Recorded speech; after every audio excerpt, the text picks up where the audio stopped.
ವೀಕ್ಷಕರೆಲ್ಲರಿಗೂ ನಮ್ಮ ವಾಹಿನಿಯ ದೈನಿಕ ರಾಶಿ ಫಲ ವಿಶೇಷ ಕಾರ್ಯಕ್ರಮಕ್ಕೆ ಸ್ವಾಗತ.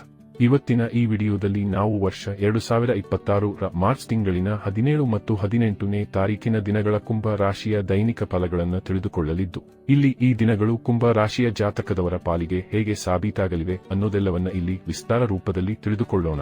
ವಿಡಿಯೋ ಪ್ರಾರಂಭಿಸುವುದಕ್ಕೂ ಮುನ್ನ ಎಂದಿನಂತೆ ನಮ್ಮ ವಿನಂತಿ ಎಂದರೆ, ನೀವಿನ್ನೂ ನಮ್ಮ ಚಾನೆಲ್ ಸಬ್ಸ್ಕ್ರೈಬ್ ಮಾಡಿಲ್ಲವೆಂದರೆ ಈ ಕೂಡಲೇ ನಮ್ಮ ಚಾನೆಲ್ ಅನ್ನು ಸಬ್ಸ್ಕ್ರೈಬ್ ಮಾಡಿ.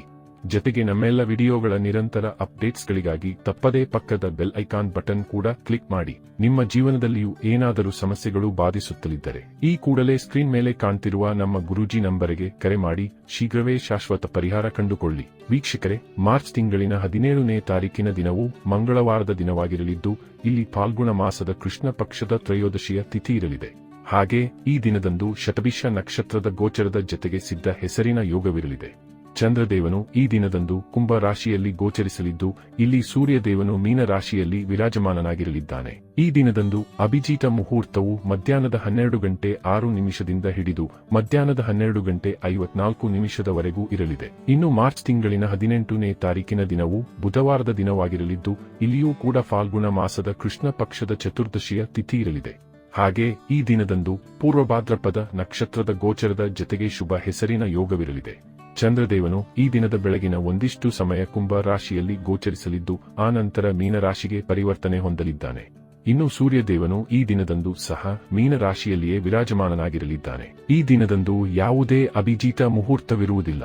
ವೀಕ್ಷಕರೇ, ಇದು ಈ 2 ದಿನಗಳ ಗ್ರಹ, ನಕ್ಷತ್ರ ಮತ್ತು ಯೋಗಗಳ ಕುರಿತಾಗಿರುವ ಮಾಹಿತಿಯಾಗಿದ್ದು, ಈ ಮಾಹಿತಿಯನ್ನೇ ಆಧರಿಸಿ ಈಗ ಈ ದಿನಗಳ ಕುಂಭ ರಾಶಿಯ ಫಲಗಳನ್ನು ನೋಡೋಣ.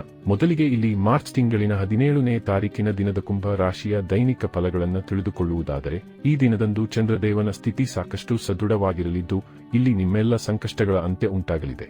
ವಿಶೇಷವಾಗಿ ಈ ಹಿಂದಿನ ದಿನಗಳಂದು ಉಂಟಾಗಿದ್ದ ಸಂಘರ್ಷಗಳು ಕೂಡ ಈಗ ನಿಮ್ಮಿಂದ ದೂರಗೊಳ್ಳಬಹುದಾಗಿವೆ. ಇಲ್ಲಿಂದ ನಿಮ್ಮ ಪಾಲಿಗೆ ಹೊಸ ಪ್ರಾರಂಭವೊಂದು ಕಂಡು ಬರಲಿದೆ.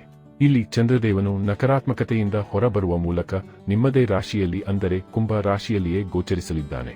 ಇಲ್ಲಿ ನಿಮ್ಮ ದ್ವಾದಶ ಭಾವದಿಂದ ಚಂದ್ರದೇವನು ಹೊರಬರುತ್ತಲಿರುವುದು ಮತ್ತು ನಿಮ್ಮ ಪ್ರಥಮ ಭಾವಕ್ಕೆ ಪ್ರವೇಶ ಮಾಡುತ್ತಲಿರುವುದು ಮೊಟ್ಟ ಮೊದಲಿಗೆ ನಿಮ್ಮ ಕನ್ಫ್ಯೂಷನ್ ಸ್ಥಿತಿಯಿಂದ ನಿಮ್ಮನ್ನ ಹೊರತರಲಿದೆ. ವಿಶೇಷವಾಗಿ ಇಲ್ಲಿಯವರೆಗೂ ನಿಮ್ಮನ್ನ ಬಾಧಿಸುತ್ತಲಿದ್ದ ಮಾನಸಿಕ ಚಿಂತೆಗಳು ಕೂಡ ಇಲ್ಲಿ ನಿಮ್ಮಿಂದ ದೂರವಾಗಲಿವೆ. ಇಲ್ಲಿ ಈ ಹಿಂದಿನ 2.5 ದಿನಗಳಲ್ಲಿ ನಿಮಗೆ ಆರೋಗ್ಯ ಸಮಸ್ಯೆಗಳು ಉಂಟಾಗಿದ್ದರೆ ಅವುಗಳ ಅಂತ್ಯವೂ ಕೂಡ ಈ ದಿನದಂದು ಉಂಟಾಗಲಿದೆ. ಈ ದಿನದಂದು ನಿಮಗೆ ಶಾರೀರಿಕ ಊರ್ಜೆ ಲಭಿಸಲಿದ್ದು, ಕೆಲಸ ಕಾರ್ಯಗಳನ್ನು ನಿರ್ವಹಿಸಬಲ್ಲ ಕ್ಷಮತೆಯಲ್ಲಿಯೂ ಖಂಡಿತ ವಿಕಸಿತವಾಗಲಿದೆ. ಜೊತೆಗೆ ಈ ದಿನದಂದು ಹೊಸ ಮಿತ್ರರು, ಹೊಸ ಸಂಬಂಧಗಳು ಕೂಡ ನಿಮ್ಮೊಂದಿಗೆ ಬೆಸೆದುಕೊಳ್ಳಲಿವೆ. ವಿಶೇಷವಾಗಿ ಈ ದಿನದಂದು ನಿಮಗೆ ಹೊರಗಡೆ ವಿಹರಿಸುವ ಅವಕಾಶದ ಪ್ರಾಪ್ತಿಯೂ ಕೂಡ ಉಂಟಾಗಲಿದೆ. ಇಲ್ಲಿ ನೀವು ನಿಮ್ಮ ಮೇಲೂ ಗಮನ ನೀಡಲು ಸಾಧ್ಯವಾಗಲಿದ್ದು, ಉತ್ತಮ ಉಡುಗೆ ತೊಡುಗೆ, ಉತ್ತಮ ಆಹಾರ ಪಾನೀಯಗಳ ಆಸಕ್ತಿ ನಿಮ್ಮಲ್ಲಿ ಕಂಡುಬರಲಿದೆ. ಹೀಗಾಗಿ ಇಲ್ಲಿ ನಿಮ್ಮನ್ನ ನೀವು ಉತ್ತಮ ರೀತಿಯಲ್ಲಿ ತೋರ್ಪಡಿಸಿಕೊಳ್ಳಬಲ್ಲವರಾಗಿ ಕಂಡುಬರಲಿದ್ದೀರಿ. ಇಲ್ಲಿ ಕರ್ಮ ಸಂಬಂಧಿತ ಕ್ಷೇತ್ರದಲ್ಲಿಯೂ ನಿಮಗೆ ಉತ್ತಮ ಫಲಗಳು ಲಭಿಸಲಿವೆ.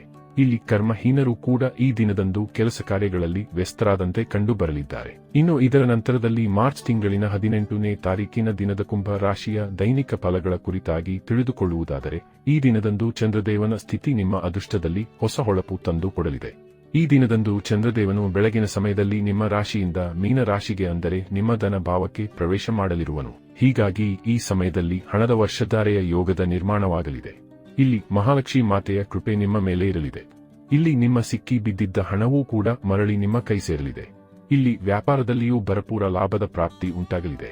ವಿಶೇಷವಾಗಿ ಇಲ್ಲಿ ಹೋಟೆಲ್, ಲೈನ್, ಟೂರ್ ಅಂಡ್ ಟ್ರಾವೆಲ್ಸ್ಗೆ ಸಂಬಂಧಿತ ಕಾರ್ಯದಲ್ಲಿಯೂ ಉತ್ತಮ ಲಾಭ ನಿಮ್ಮದಾಗಿರಲಿದೆ. ಜೊತೆಗೆ ಇಲ್ಲಿ ಮಾಡೆಲಿಂಗ್, ಟಿವಿ, ಸಿನಿಮಾ ಕ್ಷೇತ್ರದಲ್ಲಿಯೂ ಲಾಭ ಉಂಟಾಗಲಿದೆ. ಇಲ್ಲಿ ಬಟ್ಟೆಯ ವ್ಯಾಪಾರ, ಜ್ಯುವೆಲರಿಯ ವ್ಯಾಪಾರ, ಆಹಾರ ಪಾನೀಯಗಳ ವ್ಯಾಪಾರ ಹಣದ ಸುರಿಮಳೆಯನ್ನೇ ಉಂಟು ಮಾಡಲಿದೆ. ಈ ವಿಶೇಷ ಸಮಯದಲ್ಲಿ ನಿಮಗೆ ಇಂಟೀರಿಯರ್ ಕಾರ್ಯದಲ್ಲಿಯೂ ನಿಮಗೆ ಲಾಭವಾಗುವ ಯೋಗವಿರಲಿದೆ. ಜೊತೆಗೆ ಇಲ್ಲಿ ಎಲೆಕ್ಟ್ರಿಕಲ್, ಎಲೆಕ್ಟ್ರಾನಿಕ್ಸ್ನ ಕಾರ್ಯದಲ್ಲಿಯೂ ನಿಮಗೆ ಹಣದ ಸುರಿಮಳೆ ಉಂಟಾಗಬಹುದಾಗಿದೆ. ಈ ಎಲ್ಲದರ ಜೊತೆಗೆ ಇಲ್ಲಿ ನೀವು ಹಣದ ಉಳಿತಾಯವೂ ಕೂಡ ಮಾಡಲು ಸಾಧ್ಯವಾಗಲಿದೆ. ಈ ವಿಶೇಷ ಸಮಯದಲ್ಲಿ ನಿಮಗೆ ಪಾರಿವಾರಿಕ ಸುಖದ ಪ್ರಾಪ್ತಿಯೂ ಕೂಡ ಉಂಟಾಗಲಿದೆ. ಪರಿವಾರ ಸಂಬಂಧಿ ಧನದ ಪ್ರಾಪ್ತಿಯೂ ಉಂಟಾಗಲಿದೆ. ಇಲ್ಲಿ ನಿಮ್ಮ ಪರಿವಾರದಲ್ಲಿ ಏಕತೆ ಕಂಡು ಬರುವುದರೊಂದಿಗೆ ಇಲ್ಲಿ ಅವರೊಂದಿಗೆ ಯಾತ್ರೆಗೆ ತೆರಳುವ ಯೋಗವೂ ಕೂಡ ಪ್ರಬಲವಾಗಿರಲಿದೆ. ಇಲ್ಲಿ ನೀವು ಕೂಡ ಸಾಕಷ್ಟು ಪ್ರಸನ್ನಚಿತ್ತರಾಗಿ ಕಂಡು ಬರಲಿದ್ದು, ಈ ದಿನವನ್ನು ನೀವು ಹೇಗೆ ಬೇಕೋ ಆ ರೀತಿಯಲ್ಲಿ ಪರಿವರ್ತಿಸಿಕೊಳ್ಳಬಹುದಾಗಿದೆ.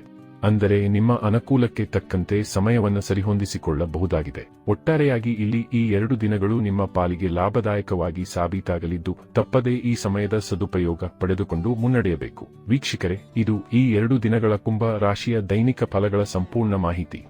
ಈ ಮಾಹಿತಿ ನಿಮಗೆ ಇಷ್ಟವಾದರೆ ವಿಡಿಯೋವನ್ನು ಲೈಕ್ ಮತ್ತು ಶೇರ್ ಮಾಡಿ. ಹಾಗೆ ಚಾನೆಲ್ ಸಬ್ಸ್ಕ್ರೈಬ್ ಮಾಡುವುದರೊಂದಿಗೆ ನಿರಂತರ ವಿಡಿಯೋ ಅಪ್ಡೇಟ್ಸ್ಗಳಿಗಾಗಿ ತಪ್ಪದೇ ಪಕ್ಕದ ಬೆಲ್ ಐಕಾನ್ ಬಟನ್ ಕೂಡ ಕ್ಲಿಕ್ ಮಾಡಿ.